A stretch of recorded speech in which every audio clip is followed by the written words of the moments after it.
High, কি অবস্থা সবার?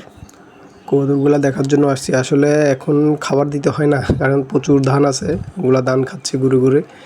যার মন চায় যে যতটুকু মন চায় খাচ্ছে। তো যেটা বলছিলাম, একটা জোড়া কবুতর এগুলা সবসময় 16 থেকে 17 দিনের ভিতরে ডিম বাচ্চা করে। এখন এটা একটু সেক দেবো, কারণ এদের 16 দিন হয়ে গেছে। সম্ভবত বাচ্চাটা ফুটে গেছে, ডিম থেকে বাচ্চা ফুটবার কথা।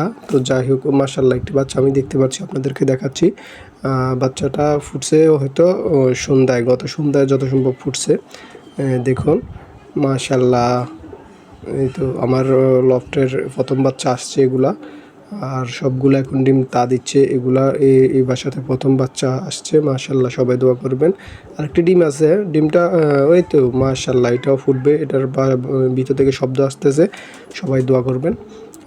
আর বাকিগুলা সবগুলা ডিম নিয়ে বসে আছে। তো ঠিক আছে বন্ধুরা, সবাই দোয়া করবেন। আর অন্যগুলাও দেখাবো ইনশাআল্লাহ ফুটলে। তো